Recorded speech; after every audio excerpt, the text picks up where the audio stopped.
Hold on. Wait a minute. I see a little silhouette of a man. Scaramouche, can you do the fandango? We saw Hateful Eight, and it was really great. Go see it. I'm sorry, I blanked on lines there. Galileo and all that shit. I let you down. You let me down, I'm man. sorry, I'll just... Good night, everybody! So yeah, Hateful Eight. Really quick, first, I just want to point out, it's New England. We finally got snow. Winter. It's finally got snow and ice. Before this, it has been fall throughout the vast majority of December and November.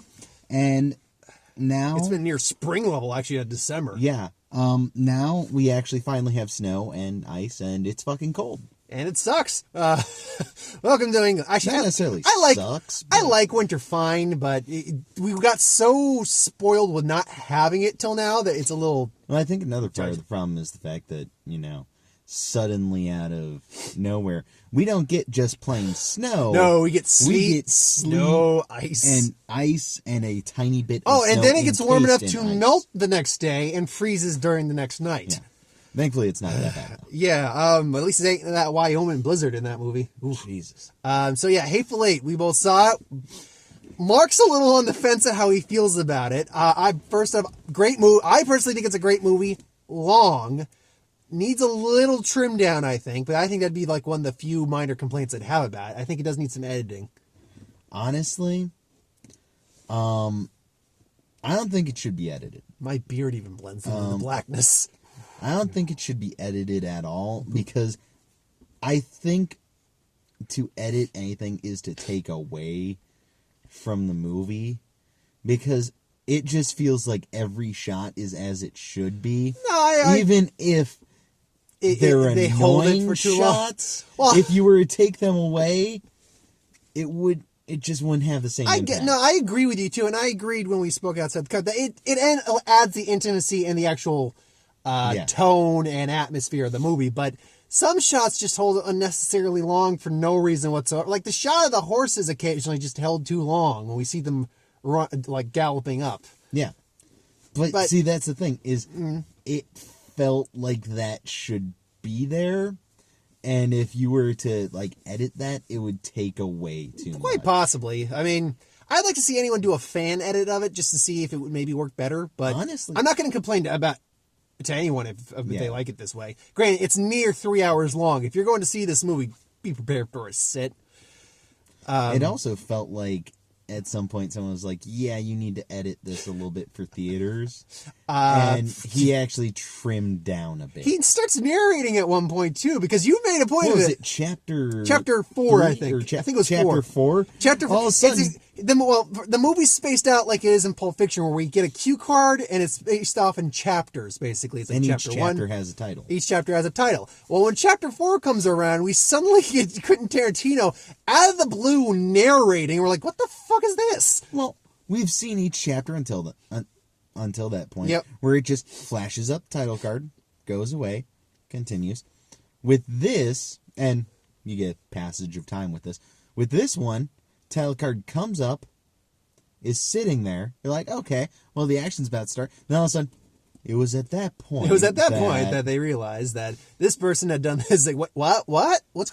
And you're like, is Quentin Tarantino sitting here in the theater talking to us? I know exactly what chapter it was. Chapter 4, because that was the Daisy's Got a Secret chapter. Yeah.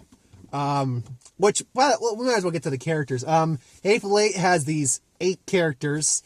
More than 8. More than 8, but are we spoiling anything in this review or not? Your call. Because I don't care about if we spoil or not in this one. As long as we keep it. Here's the other thing. This movie takes a fuck ton out of you. It takes a toll. It does. So I just want to keep this review kind of short. I don't care if we do spoilers. Highest we go 15 minutes. Let's go with that. Yeah. So it's the Hateful Eight. There's 8 main characters. There's Daisy Domaru. God damn it. What was it again? Domaru. Who's basically being led to the hangman by John the Hangman, played by Kurt Russell. And you have with Samuel L. Jackson, Marshall something Williams, former army marshal, now a bounty hunter. Walter Goggins, who plays the sheriff. Yeah. I'm calling him the sheriff. They meet up with him. See, that's the other part of the problem is I can't remember some of their names. To so many characters and given just so much about them, like not an offhanded way, like, oh, here's some quick exposition anyway. No, you're given minute details about them that tell you who this person is. And then we get revealed more about them later in the movie. And you made a good point, is that his favorite character is a guy called OB, who's the fucking stagecoach driver. And I'm like, okay, beyond that, because these guys are all terrible, terrible people. Because with Obi, even him, you're shown things. Yeah. You're informed of things. You're told who the fuck this guy is. Obi, I need you to go out there. Why? Because you're the only, you got your coat on already, and you're the only one I kind of sort of trust. But that's the thing, is with the rest of them, it's all kind of With I Obi, lean in just to see in the light. It's a lot more kind of, you're given, like, you're not flat out told who he is and everything else like that, but you learn it through his actions and what he does. It's like, I'm never fucking going out there and nothing again. Just takes a bear skin off the wall, goes next to the fire, says, warm, gotta get warm. You want some stew? Later. Warm first. It's like, but then it's just like, you gotta look at it from the standpoint, yes, they're all despicable individuals, some on more levels than others. But you gotta think of it in terms of Quentin Tarantino and how you kind of like them on some degree because of it. Granted, some of them have done heinous shit, which some of them I think are lying. Samuel L. Jackson, I'm sure, was just pulling bullshit on a couple of those things. I don't know. That's the thing. It's Quentin motherfucking Tarantino. This is a man who, if he may very well have decided this character is going to have done this. It's possible. Like, there's... Oh, man. He says he did some... If that's true, he's done some fucked up shit, Samuel Jackson's character. Oh, man. I mean, to say it wouldn't even do it justice. Go watch the movie to see what I'm talking about with... He has it... Let's put this... It's a scene between him and a Confederate general that he actually fought against in the war. Oh, Christ on a biscuit. Oh. But I never gave him that blanket. Oh, man. Sure. I mean, that being said, he still was probably my favorite character among them. Kurt Russell was really good. I actually really dug Kurt Russell a lot. Just at one, because Daisy is just a fucking... There's no way to put it.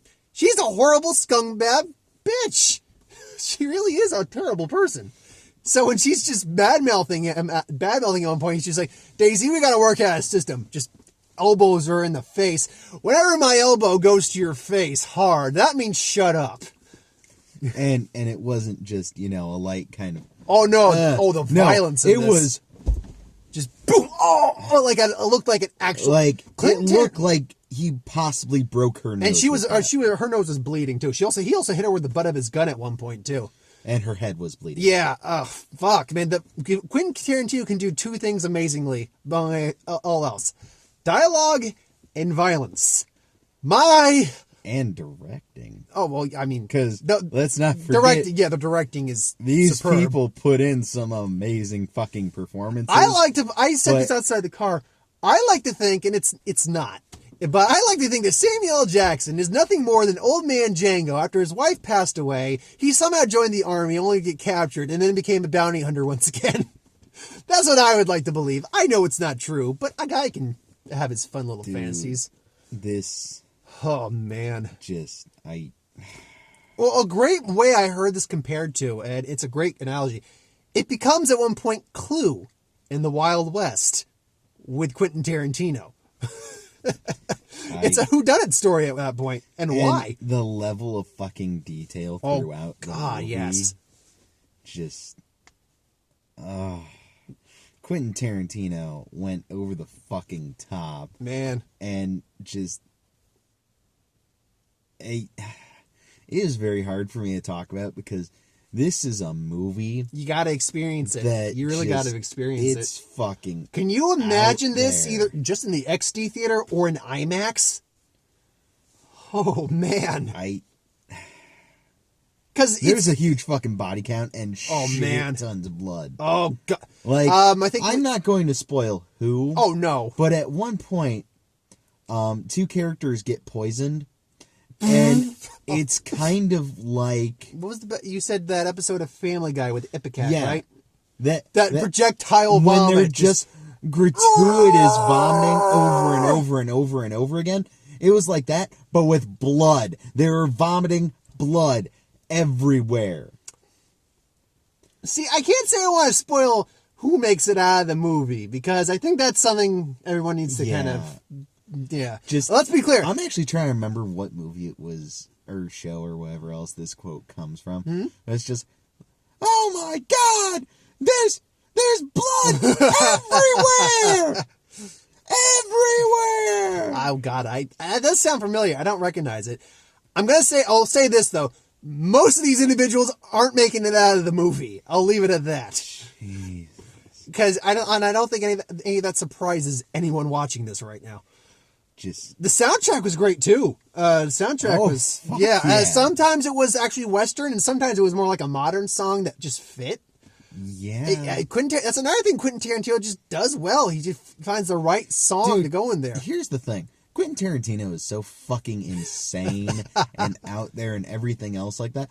I am willing to believe he actually sat out in Wyoming with the cast and crew, waited for a blizzard to happen, and started filming. Like, when they're in the cabin or whatever, and they're doing their scenes there, that might be on a stage. But anytime you're seeing, like, shots outdoors, oh god, I am willing to believe that was a real fucking blizzard. All right? He's Quentin Tarantino. I wouldn't put it past him. Which, by the way, we were trying to figure out where his cameo in this was, because he's always got a cameo. Even in Inglourious Basterds, he was a Nazi that was being scalped. I think I'm with you. I think he was one of the dead bodies at the very beginning that Samuel Jackson's sitting on. That also being said, however, this is one of those movies that only has really one location. Oh, yeah. I guess you can count 2, just because the outdoors, when they're riding in the stagecoach. You're right, though. This is all taking place in or around this haberdashery. Yeah. Which, by the way, I gotta go back to a couple of the characters. Tim Roth was great. I love Tim Roth. I love Tim Roth in anything. Yeah. It seems like Minnie's haberdashery is going to get cozy for the next few days.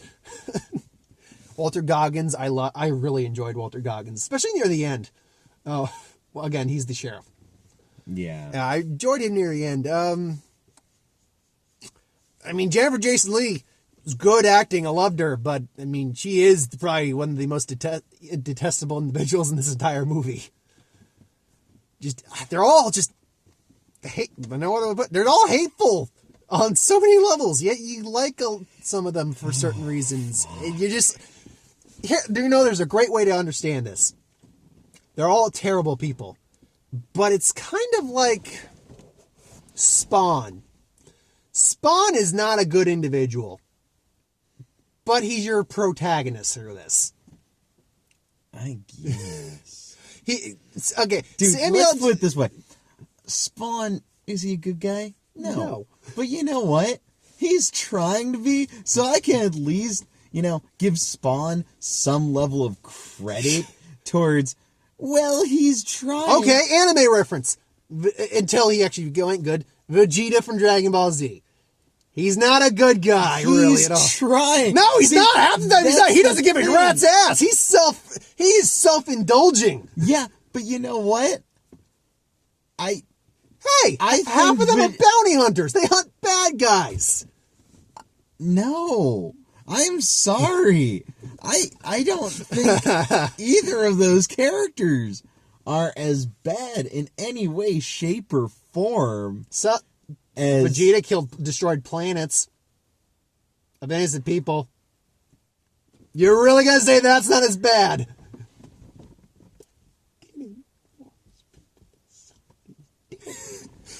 You don't know that. I'm pretty fucking sure. I want to see the deleted scenes. I'm pretty... Dude. No. Yeah, he destroyed planets, but he wasn't that bad. He didn't, What about Alucard? Alucard's pretty much that bad. You know what? Alucard, I think, even gets a bye because he's a fucking vampire. That doesn't mean jack shit! Yes. No, it doesn't! And you wanna know why? Bad is bad! Ugly is ugly! You want to know why?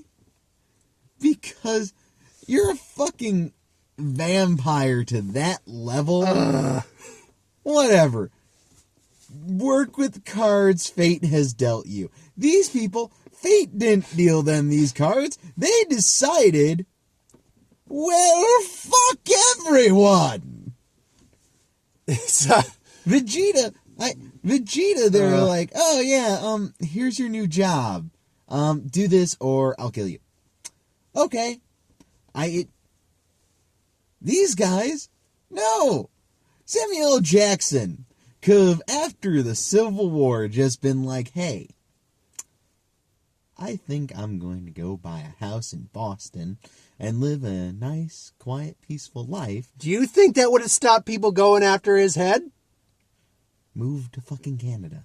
That still would not have stopped fucking people going after his head. It was the 1800s, for God's sake. You know what? I think it would have, to at least the degree of where he wouldn't, be actively out there trying to get them to come for him. Hey, he was not. Hey, he never said he stayed out there to make them come to him. They just went for him anyway. No, actually, he said that he was spreading a rumor saying, what was the guy's name?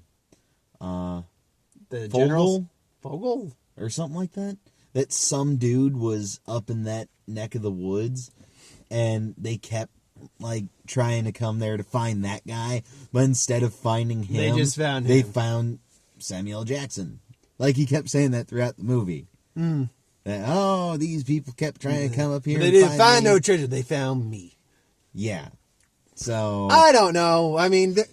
The point is, they're all terrible individuals, but they got likable qualities to them. They're like Charlie Manson, really.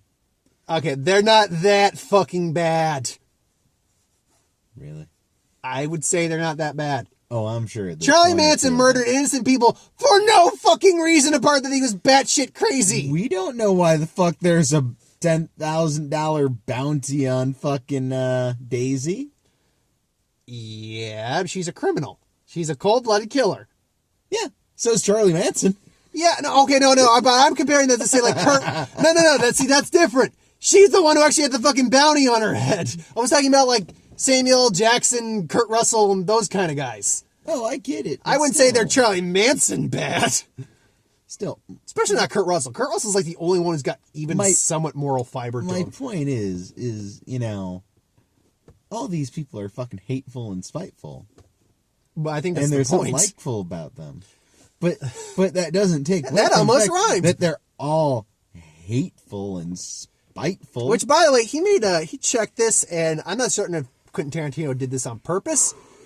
I believe, if we're not mistaken, this is the 8th film by Quentin Tarantino, and every film he's ever made has some hateful individuals in it. So it's the Hateful Eight. Not just for the movie, but for all his movies. It's his 8th movie. Good on you, Quentin. Because he just kind of just made Mark's head go, oh, when he thought that up. Dude.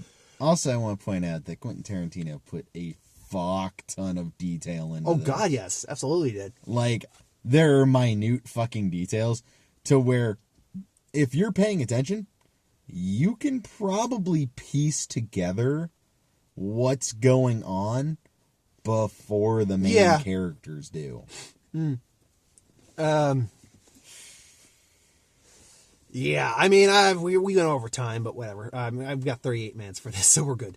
But just to recap, so it's beautifully shot. It's got its moments where it's actually legitimately funny, and then there's awkward funny, and then there's you don't know why you're laughing funny. Violent as hell, but extremely well written, extremely well directed. they're all horrible individuals, but you do like them on some level. And the ending, I can't spoil. I don't think either of us can spoil the ending, but it's a kind of poetic ending in its own way. There was just so much about this movie that was just... Here's the thing. If we want to get into, kind of final thoughts, here's my big thing, is I can definitely see this movie, people are going to have... They're going to be divided. One of three reactions. Yep. Either they love it. Mm-hmm. Light went out. Hold on. Come on. Uh-oh. Okay, sorry. Oh, shit, I thought your battery... No, I thought... Anyway, I don't keep my lights on this long, usually. What I was saying was... They have an automatic light timer, obviously. After it gets 20 minutes is the limit. Either they're going to love it, they're going to hate it, or they're going to be in my position... Where they don't know how to feel about it. You're sitting there and you're like, wow, this was a great movie. I really love this movie. And then you just sit there for a little bit and you're like, wow. Why do I love this movie? It's horrible. I hate this movie. Like, he has a love-hate relationship with it right now. It hurts my head. There's just so much about it where I'm just like, dude, like this movie, I could see trying to watch it again, but the problem I think I would have is building myself up to watch it again, because this is definitely a movie that unless you love it, you're not going to be able to watch it all the time. You're going to, maybe once I can't even watch all the year. I can't watch all of Quentin Tarantino's movies all the time anyway. I don't watch Pulp Fiction all the time. Well, what I mean is like to where you could see it multiple times in, say, a year. To where this is such a movie to where you sit down, you watch it once, you're like, wow. And then someone's like, oh, hey, I haven't seen this. Want to go see this? See, for me... I think I'm going to go see Star Wars. Yeah, we were actually going to do that tonight, but a friend of ours who hadn't seen it yet was the reason we were going to see it, kind of didn't make it, so we actually caught this instead. See, well, on that note, it's one of those things that if you own it, maybe I could see popping in maybe once or twice a year. See, that's the thing, is I think that... But in theaters, it's a different experience. In most cases, if you own it, then you probably love the movie. Or you're in that divided section where even then... Or you're a collector. Well, specifically, what I mean is the divided section where you're going to be sitting there and like, I don't know if I can watch this again this soon. Like, you'll own it, but... For me, it's... I can definitely say I'm not certain how well this movie is going to do. Not because it's not well made, not because it's not even a good movie, because it's so long, and you're right, it'll divide so many people that I think people are going to be like a one and done. I mean, I'm certain there are people who will go and see it multiple times, but I feel like you got a point there. It's kind of a one and done once you see it once in a theater. See, that's the other thing is this doesn't feel like you can go back and see it multiple times. Well, I'm not saying whether it feels that way or not, but I'm saying with just how fucking long it is. Whereas Lord of the Rings, it was so well paced and everything else like that because that was kind of an upbeat movie to the point of where you could watch that and not realize, oh, hey, 3 hours just passed. With this, no. You will sit there and you'll be like, this is taking a long time. Repeated viewings of this would be hard. It would, just because you're honestly, the beauty of having it at home, you can fast forward through the parts you're finding boring at that point. I don't make any plans. Yeah. But, again, obviously, there's going to be people who see it multiple times. Calling out of work? Why? I watched Hateful Eight an hour ago. And I'm still watching it. I finished watching it an hour ago, and no. That's not a good enough reason for you to call out of work, Mark. I don't care. No. No. Just go see it. Here, wait, I'm going to send you a copy of the movie. Dude. Honestly. Take the day off, man. Take the day off. If I wanted, Taco Bell to just close for the night, all I have to do is put that movie on the TV. And then all of my coworkers will be like, and then I'm sorry, I'm not making food tonight. I just can't. You'll get your ass fired in a heartbeat if you put that movie on. Well, I don't mean with customers watching it. Oh, man. I just mean with the staff. Oh, I can totally see, Some of my coworkers just sitting there like, the fuck did I just watch? Then when heads start blowing up, it's like, oh, dude, come on, I just made a taco. Oh, my burrito bowl. Especially, and dude, here's the thing, is with some of these scenes, you gotta be watching that screen religiously, because some things You'll just miss stuff. fucking blow by, to where I just caught the tail end of Mr. T's head getting blown up, to where all I saw were the chunks flying into Daisy's face. You saw the brain matter and everything. Holy crap. Oh. So yeah, final thoughts. 9 out of 10, I guess. Because the length is a killer, even though you're invested, and I do feel it could have been edited a bit better. Honestly, I think I'm gonna give it like an 8.5 or 9. That's fine. That's fair. Verging between. Yeah, quickly on the trailers. I can only remember 5 of them. Sadly, first one we got was. I think we might have just gotten. No, we got 6. I remember we got 6. I should have. Do you remember anything about the 6th?